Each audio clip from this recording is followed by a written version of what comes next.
ওদের অত চিন্তা কেন?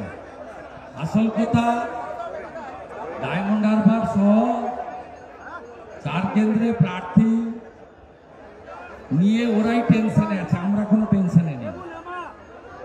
কারণ প্রথম লিস্টে এবং দ্বিতীয় লিস্টে অভিজিৎ গাঙ্গুলি, রেখা পাত্র, রাজমাতা, এদের দেখেই ওদের যা অবস্থা হয়েছে, প্রেসার এখন 180-120-তে চলে গেছে, কোনো ওষুধেই প্রেসার নামছে না। তাই কয়লা ভাইপো অত্যন্ত চিন্তিত ডায়মন্ড হারবারে কে প্রার্থী হচ্ছে।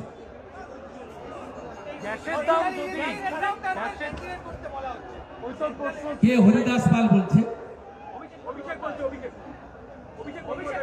আমি বলবো কৃষ্ণ কল্যাণী যে সিটটায় পদত্যাগ করেছে ওখানে রাজীব কুমারকে প্রার্থী করে দিন, মুকুটমণিকে পদত্যাগ করতে হবে, সেখানে যদি কেউ থাকে আপনাদের করে দেন। আর হরিকৃষ্ণ দ্বিবেদী আছে, আলাপন ব্যানার্জি আছে, বাগদাতে দাঁড় করিয়ে দেন, যদি ওটা এসসি রিজার্ভ হবে না। অভিষেক বন্দ্যোপাধ্যায় চ্যালেঞ্জ দিচ্ছেন, দাদা অভিষেক বন্দ্যোপাধ্যায় চ্যালেঞ্জ দিয়ে বলছেন যে 5 বছরের জন্য গ্যাসের দাম মকুব করে দিন,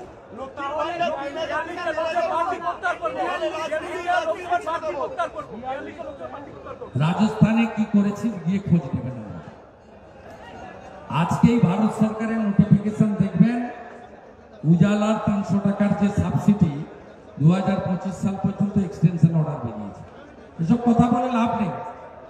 যাদের রাজ্যে পেট্রোল, ডিজেল এবং রান্নার গ্যাস স্টেট শেষ বেশি নেওয়ার জন্য বেশি, ওকে আমি চ্যালেঞ্জ করছি। রাজ্য সরকারের যে ট্যাক্স ওর পিসি নেয় পেট্রোল, ডিজেল এবং রান্নার গ্যাসে, সেইটা ছাড় দিয়ে ঘোষণা করে দেখুন, ক্ষমতা থাকলে ওকে ছাড় দেয়।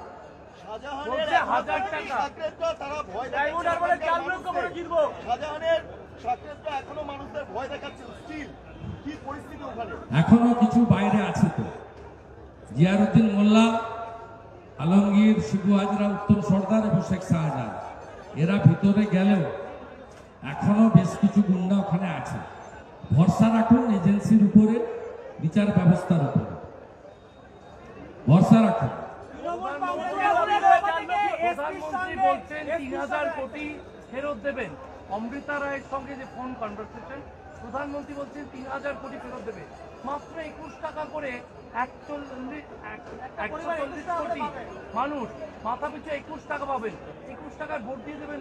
কেন 21 টাকা সবাই নেব কেন? আমি নেব কেন? আপনি নেবেন কেন? ওর পিসি রোজ valley, Sarada, Alchemist, Pincon, আইকো, Bethell, এই যে চিটফান্ডের টাকাগুলো ওর পিসি ঝেড়েছে, 3000 কোটি টাকা চিটফান্ডের যারা সাফারার গরিব মানুষ, ডেলি আনতে ডেলি খান, মোদিজি তাদের টাকা ফেরত করাবেন।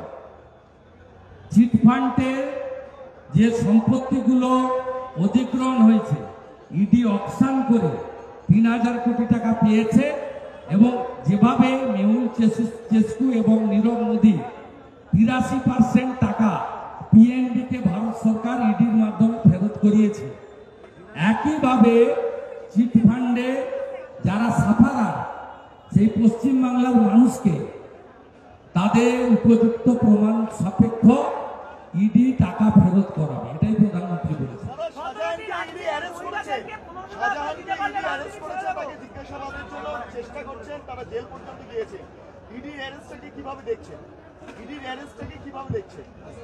ইডি তো প্রথম গেছিল, কারণ Shahjahan food corporation India Bharat সরকারের পাঠানো সাদা চাল, পরিষ্কার চাল আর ভালো গম, সেগুলো বাংলাদেশের সাতক্ষীরাতে পাচার করত। আর আমাদের পশ্চিমবাংলার লোককে পচা গমকে আটা পেশাই করে প্যাকেটে ঢুকিয়ে সেই আটাগুলো আমাদেরকে দিত। ওই জন্যই জ্যোতিপ্রিয় মল্লিক, বাকিবুর রহমানের কেসে প্রথম 5ই জানুয়ারি ইডি যায় এবং আক্রান্ত হয়। স্বাভাবিকভাবে ইডির যে পেন্ডিং কাজ, সেইটা হয়তো ইডি করছে, করা উচিত।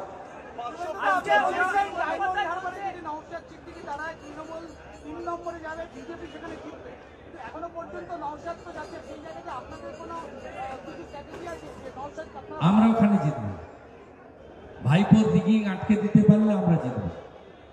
উনি ওখানে পুলিশ শকত মোল্লা, জাহাঙ্গীর, শামীমদের উপর নির্ভর করেন এবং ডায়মন্ড হারবারের নির্বাচন আমরা ওখানে করাবো। এবং ইলেকশন কমিশনকে ধন্যবাদ যে বসিরহাট, ডায়মন্ড হারবারের মতো গুন্ডা প্রবণ এলাকাগুলোতে ভোটটা রেখেছেন সবার শেষে 1 জুন। 23 মে বিকালের পরে গোটা পশ্চিমবঙ্গের বিজেপি নেতারা 6ষ্ঠ দফার প্রচার শেষ হয়ে গেলে ফ্রি হয়ে যাবে, তারপরে লড়াইয়ের ময়দানে দেখা হবে। উত্তরবঙ্গে যাওয়ার কথা, বিস্ফোরণ মামলায় এনআইএ নোটিশ দিল তৃণমূলের 2 নেতা সহ 8 জনকে। তৃণমূল কংগ্রেস গতকালই সেই আশঙ্কা প্রকাশ করেছিল যে বিজেপির 2 নেতার সঙ্গে স্থানীয় এসপির বৈঠকের পর এই ধরনের ঘটনা ঘটতে পারে। আজকে এনআইএ সেই নোটিশ দিয়েছে। ওগুলো ফালতু কথা, আপনাকে সব বলে লাভ নেই। পশ্চিম ভাঙনবাড়িতে বোমা বিস্ফোরণে 5 জন মারা যায়। তৃণমূলের প্রাক্তন প্রধান সমর মণ্ডল জেলে আছে। পশ্চিম ভাঙনবাড়ি আপনার নাড়ুয়া বিলাতে ওখানে 4 জন মারা যায়। হাইকোর্টের ডিভিশন বেঞ্চ এনআইএ তদন্ত দেয়। আমরা তো বলছি তো নোটিশ নয়, এই ব্যক্তিদেরকে গ্রেপ্তার করা উচিত। এনআইএ অবহেলা করছে, অবিলম্বে গ্রেপ্তারের দাবি করছে। তৃণমূলের যদি লজ্জা থাকে আগে বলুক যে বোমা বাঁধতে গিয়ে বিস্ফোরণ ঘটেছিল কেন, 4 জন গ্রামবাসী সেখানে বিস্ফোরণে তাদেরকে মৃত্যুর মুখে পড়তে হয়েছে। রাজ্যের অসহযোগিতার জন্য মেট্রো রেলের কাজ বন্ধ হয়ে যাচ্ছে। সিপিআরও এবং সিকিউরিটি অফিসার তারা অভিযোগ করছে। এ রাজ্য মদের দোকান আর ডিয়ার লটারি ছাড়া অন্য কিছু বোঝে না। ডিয়ার লটারি নিয়ে আমি বলতাম মিলেছে তো, মিলেছে 548 কোটি টাকা তৃণমূলকে দিয়েছে। আমি বলতাম না ভাইপো লটারি। আর সিএসসি 2 টাকা মিটার এখন 8 টাকা করে দেন। বিজেপিকে আনুন, আমরা এখানে মনোপলি ব্যবসা সিএসসি তুলে দেব। সিএসসি কত দিয়েছে দেখেছেন তৃণমূলকে? 400 কোটি। ডিয়ার লটারি, 21,000 মদের দোকান, এইটা হচ্ছে তৃণমূলের ক্যাপিটাল।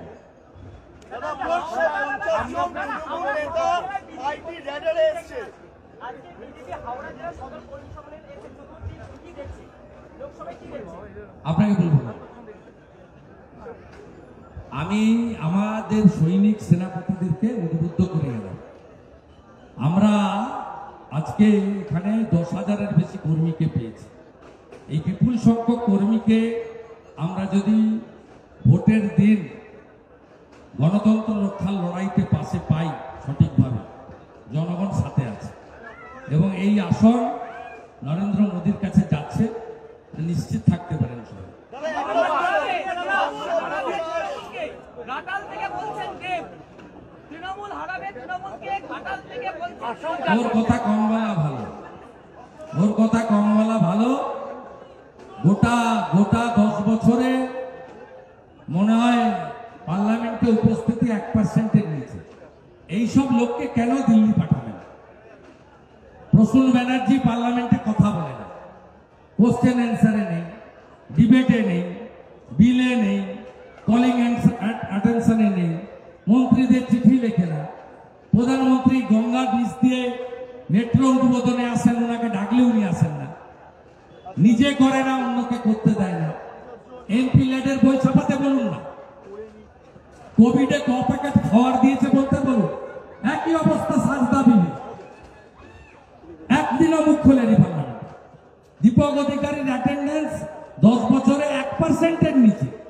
কেন পশ্চিমবাংলার জনগণ এই ধরনের অকর্মণ্য অপদার্থ, এই ধরনের নির্বাক, এই ধরনের সাংসদকে পাঠাবেন? কেন আপনারা সাউন্ড এমপিদের পাঠাবেন না? আমাদের এমপিরা তো কাজ করে প্রমাণ করেছে। রাজু বিস্তার, সুকান্ত মজুমদার, প্রত্যেকটা এমপি, শান্তনু ঠাকুর, প্রত্যেকটা এমপি কাজ করেছে এবং ভোটের সময় এমপি লেডের খরচের বই বাড়ি বাড়ি দিয়ে দিচ্ছে। তারা পার্লামেন্টে ভোকাল ছিল। আপনি যে কোনো দিন কোশ্চেন অ্যান্সার পার্লামেন্টে দেখবেন, ডক্টর সুকান্ত মজুমদার আছে, খগেন মুর্মু আছে, লকেট চ্যাটার্জি আছে, সৌমিত্র খান আছে, প্রত্যেক দিন দেখতে পাবেন। কিন্তু ওদের কাউকে দেখতে পাবেন না।